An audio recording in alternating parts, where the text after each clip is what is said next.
MS में आपका फिर एक बार स्वागत है। 31 तक क्वेश्चन हो गए थे लिटरेरी फॉर्म के अंतर्गत। पार्ट नंबर 2 है ये। पार्ट नंबर ए में 31 तक क्वेश्चन हो गए थे।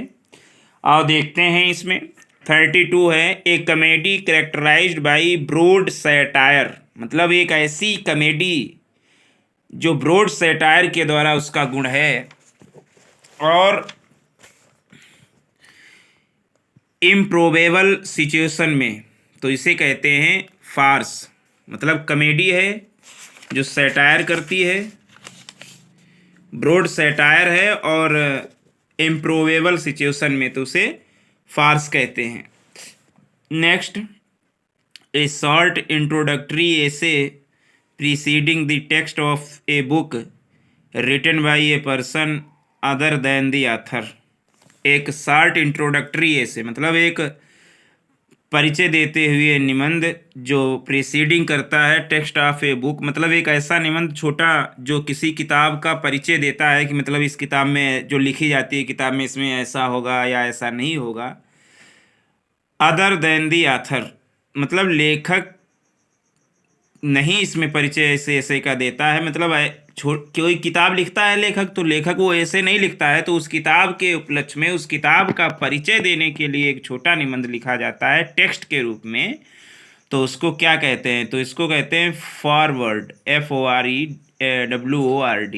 अगला है unrhymed verse without a consistent metrical pattern, मतलब अनराइम्ड कविता जो कॉन्सिस्टेंट मेट्रिकल पैटर्न के बिना है, मतलब ना ही कोई मेट्रिकल पैटर्न है और अनराइम्ड कविता है तो उसे कहते हैं फ्री वर्स, मतलब मीटर भी ना हो और ना रिदम हो, कहीं बड़ी लाइन हो जाए कहीं छोटी हो जाए, कोई मीटर ना हो और उसकी रिदम भी ना लास्ट में मिले तो उसे कहते हैं free verse. Free verse is also known as, free verse को इस नाम से भी जाना जाता है, किस नाम से? वर्स लिवर। फ्री वर्स को वर्स लिवर भी कहते हैं और वर्स लिवर को फ्री वर्स भी कहते हैं। इसमें ना तो मीटर निश्चित होता है और ना राइम मिलती है। अगला है ए काइंड ऑफ लिटरेरी और artistic work is known as, एक साहित्यिक या आर्टिस्टिक वर्क के प्रकार को कहते हैं जेनर। क्या कहते हैं? Genre. A kind of literary और artistic work is known as genre.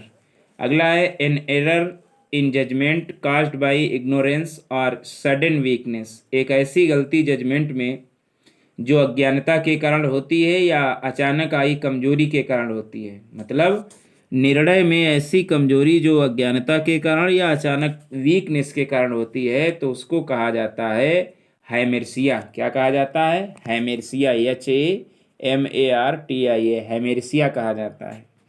अगला है an ethical system that evaluates the pursuit of leisure as the highest good is, मतलब एक एथिकल सिस्टम जो इवेल्यूट्स करता है, किसको इवेल्यूट्स करता है? द परस्यूट ऑफ लीजर, मतलब प्रसन्नता का पीछा करता है, हाईएस्ट एक सर्वोत्तम अच्छाई की तरह, एक ऐसा ethical system that evaluates the pursuit of leisure as the highest good, तो इसे कहते हैं हीडोनिज्म। क्या कहते हैं? हीडोनिज्म।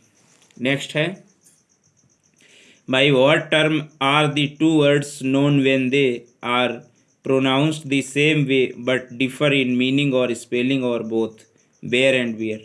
तो किस टर्म के द्वारा दो शब्द जो हैं जाने जाते हैं जब वे उच्चारित किए जाते हैं तो सेम तरीके से, लेकिन मीनिंग में और स्पेलिंग में दोनों में भिन्न होते हैं, मतलब जिनका उच्चारण जो है, मतलब बाई व्हाट टर्म, इस टर्म को क्या कहते हैं जिसमें दो शब्द जाने जाते हैं, उच्चारण में तो एक समान एक ही तरीके से बोले जाते हैं लेकिन उनकी स्पेलिंग और उनकी मीनिंग अर्थ होती है। जैसे बेयर और बेयर, BARE और BEAR, ये ऐसे शब्द, जैसे BARE और BEAR, इसमें उच्चारण तो दोनों को बेयर पढ़ा जाएगा लेकिन स्पेलिंग और अर्थ दोनों का अर्थ है। तो इस टर्म को क्या कहते हैं? तो इस टर्म को कहते हैं होमोफोन। क्या कहते हैं? होमोफोन। नेक्स्ट है why what term are two words known when they are pronounced and spell the same way but have different meaning.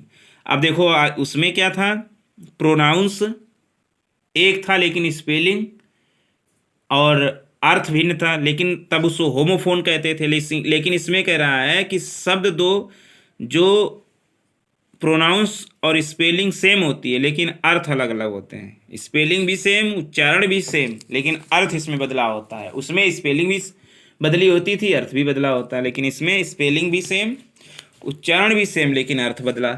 तो इसे कहते हैं होमोनिम। Homonym, HOMONYM। अगला है the four fluids of the body are said to be determine in the physical and mental qualities of human beings. These are humours, blood, phlegm, choler and. Four fluid of body, शरीर के 5 fluid कहे जाते हैं निश्चित तौर पर physical and mental qualities of human being. मानवीय के शारीरिक और मानसिक गुण कहे जाते हैं, निश्चित करते हैं।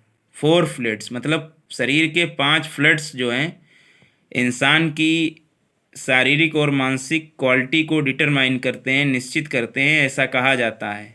और वो जो 4 फ्लूइड्स हैं उनमें से ब्लड है, फ्लेग्म है और कॉलर है, PHLEGM, फ्लैग, फ्लैग, और कॉलर CHOLER। चौथा क्या है? तो चौथा है मिलनकॉली, MELANCHO, मिलनकॉली, जिससे निश्चित होता है फिजिकल और मेंटल क्वालिटीज।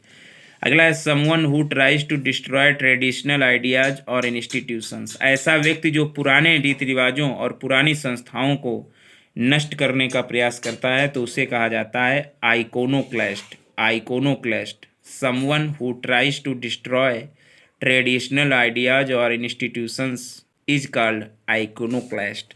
अगला है short descriptive poem of rural और पेस्टोरल लाइफ। मतलब रूरल और पेस्टोरल लाइफ की एक शॉर्ट डिस्क्रिप्टिव पोएम क्या कहलाती है? तो वो कहलाती है आइडिल, IDYLL, आइडिल। अगला है who was the first writer of idols in Greek. मतलब पहला राइटर आइडल्स का कौन है ग्रीक में? मतलब आइडल क्या होता है? आइडल एक पेस्टोरल लाइफ और रूरल लाइफ की एक डिस्क्रिप्टिव शॉर्ट डिस्क्रिप्टिव पोएम होती है। यूनान में इस आइडल का प्रथम लेखक कौन है? तो प्रथम लेखक हैं थियोक्रेट्स। कौन है? थियोक्रेट्स। अगला है a movement by American and English poets early in 20th century in reaction to Victorian sentimentality used common speech in free verse with clear concrete imagery it refers to. मतलब एक ऐसा मोमेंट जो America और Britain के कवियों द्वारा चलाया गया 20वीं शताब्दी की शुरुआत में, और चलाया इसलिए गया कि विक्टोरियन सेंटिमेंटली के रिएक्शन प्रतिरोध में, मतलब उसके उत्तर में, प्रत्युत्तर में चलाया गया। किसके? विक्टोरियन सेंटिमेंटली के रिएक्शन में चलाया गया। और जो यूज करता था common speech in free verse, मतलब फ्री वर्स में एक कॉमन स्पीच यूज करता था विद क्लियर कॉन्क्रीट इमेजरी, एक निश्चित इमेजरी के साथ में। तो इस मोमेंट को क्या कहते हैं? तो इस मोमेंट को कहते हैं इमेजिज्म। इमेजिज्म।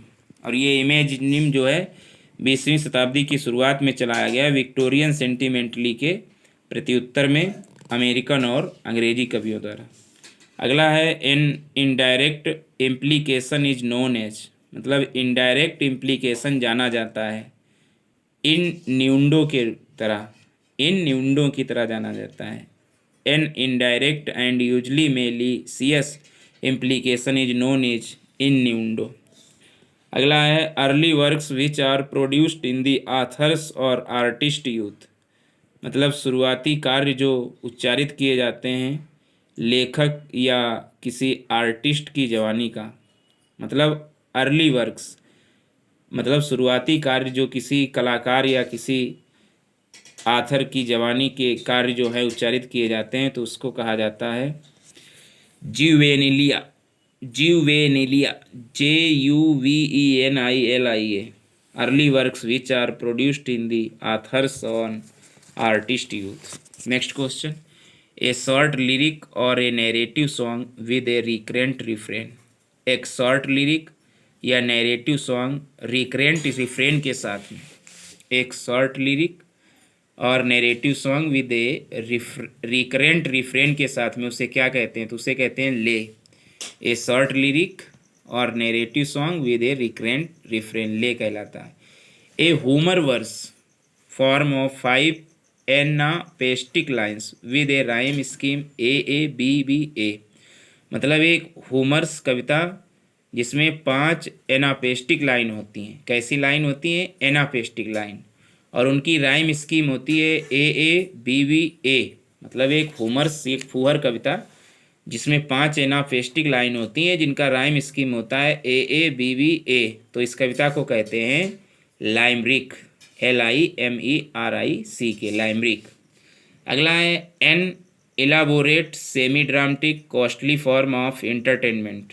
एक एलोबेरेट, सेमी ड्रामेटिक और कॉस्टली फॉर्म होता है मनोरंजन का, मतलब मनोरंजन का इलाबोरेट, सेमी ड्रामेटिक और कॉस्टली फॉर्म ये क्या कहलाता है? तो इसको मास कहा जाता है। मतलब आधा ड्रामेटिक होता है, कॉस्टली फॉर्म होता है, इलाबोरेट होता है। महंगा इसलिए होता है क्योंकि इसमें मास कास्ट लगाने पड़ते हैं, और मनोरंजन खूब होता है तो इसको कहते हैं मॉस्क। अगला है it is an extravagant comedy in which action is more salient than characterisation. It is sensational and gruesome play. मतलब ये एक एक्स्ट्रावेगेंट कॉमेडी है जिसमें एक्शन इज मोर अधिक होता है, कैरेक्टराइजेशन मतलब वर्णन की अपेक्षा एक्शन ज़्यादा होता है। तो ऐसी एक्स्ट्रावेगेंट कॉमेडी जो है क्या कहलाती है? और ये जो है it is सेंसनल and gruesome play. ऐसा जो प्ले होता है वो सेंसनल एंड ग्रीवसम प्ले होता है। तो इस प्ले को कहते हैं मेलोड्रामा। क्या कहते हैं? मेलोड्रामा, जिसमें एक्स्ट्रावेगेंट कॉमेडी होती है, जिसमें एक्शन जो है बहुत शांत रहता है और चरित्रवान वर्णन कम होता है। तो it is सेंसनल and gruesome play कहलाता है। अगला है ए performance using gestures and body movements without words. बिना शब्दों का ऐसा परफॉर्म जो गेस्चर और बॉडी मूवमेंट को यूज किया जाता है। बॉडी मूवमेंट बिना शब्दों के, या तो शरीर की क्रियाओं द्वारा यूज परफॉर्मेंस किया जाता है, गेस्चर के द्वारा या तो शरीर की क्रियाओं द्वारा।